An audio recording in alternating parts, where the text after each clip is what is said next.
انس بن مالک رضی اللہ تعالیٰ عنہ سے روایت ہے، انہوں نے کہا کہ جب نبی کریم صلی اللہ علیہ وسلم مدینہ تشریف لائے تو یہاں کے بلند حصے میں بنی عمرو بن عوف کے یہاں آپ اترے اور یہاں 24 راتیں قیام فرمایا۔ پھر آپ نے بنو نجار کو بلا بھیجا تو وہ لوگ تلواریں لٹکائے ہوئے آئے۔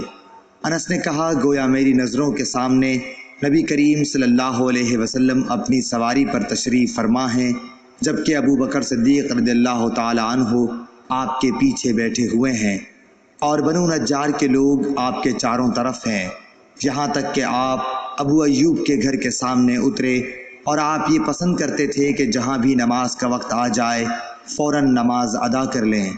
آپ بکریوں کے باڑوں میں بھی نماز پڑھ لیتے تھے۔ پھر آپ نے یہاں مسجد بنانے کے لیے حکم فرمایا، چنانچہ بنو نجار کے لوگوں کو آپ نے بلوا کر فرمایا کہ اے بنو نجار، تم اپنے اس باغ کی قیمت مجھ سے لے لو۔ انہوں نے جواب دیا، نہیں یا رسول اللہ، اس کی قیمت ہم صرف اللہ تعالیٰ سے مانگتے ہیں۔ انس رضی اللہ تعالیٰ عنہ نے بیان کیا کہ میں جیسا کہ تمہیں بتا رہا تھا یہاں مشرکین کی قبریں تھیں۔ اس باغ میں ایک ویران جگہ تھی اور کچھ کھجور کے درخت بھی تھے۔ پس نبی کریم صلی اللہ علیہ وسلم نے مشرکین کی قبروں کو اکھڑوا دیا، ویرانے کو صاف اور برابر کر دیا اور درختوں کو کٹوا کر ان کی لکڑیوں کو مسجد کے قبلے کی جانب بچھا دیا اور پتھروں کے ذریعے انہیں مضبوط بنا دیا۔